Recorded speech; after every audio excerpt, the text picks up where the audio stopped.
Video start करने से पहले मेरी आपसे दरख्वास्त है कि मेरे इस चैनल को लाइक करें एंड सब्सक्राइब करें। तो वीडियो की जानिब चलते हैं। गुलकार व अदाकार अली जफर ने जिनसी हरासानी केस के तनाज़ुर से मुताल्लिक बात करते हुए परस्तारों की कशमकश को दूर कर दिया। निजी टीवी को दिए गए हालिया इंटरव्यू में अली जफर से पूछा गया कि परस्तारों की एक बहुत बड़ी तादाद है जो इस बात से लाइल है कि आपके केस का क्या हुआ, किसके हक में फैसला आया।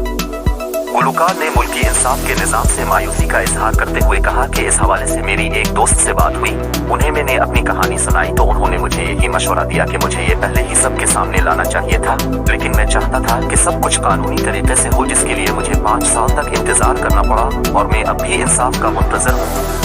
उन्होंने मुख्तसरन अपनी कहानी बताते हुए कहा कि बेशतर लोग जो तमाम हक़ाइक़ से आगाह हैं कि एक बहुत बड़ी मल्टीनेशनल कंपनी के साथ एक और आर्टिस्ट की जगह मुझे से मुआहदा करना गया तो मुझे मुख्तलिफ जाली अकाउंट से बदनाम करने की कोशिशों का आगाज़ हो गया,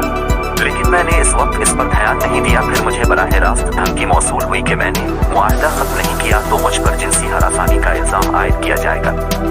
अली जफर ने बताया कि चूँकि मौसीकी मेरा ज़रिया माश है और मैं ये नहीं छोड़ सकता था, इसलिए मैंने मुआहदा ख़त्म नहीं किया और जिस दिन मेरी शूटिंग थी इससे एक रोज़ कबल वो ट्रिक सामने आया जिसने मेरी ज़िंदगी बदल कर रख दी। मेज़बान ने ताहाल हक में इज्जत के इस इख्तिताम को न पहुँचने की वजह मालूम की, जिस पर गुलकार ने बताया कि ये हकीकत में मेरी अपनी राय नहीं है, बल्कि मैं 5 बरस से इंतजार कर रहा हूँ कि गुलकारा व अदाकारा मीशा शफी अदालत में आकर जरा मुकम्मल करवा दे ताकि मुनसिफाना फैसला हो सके, लेकिन ऐसा नहीं हुआ।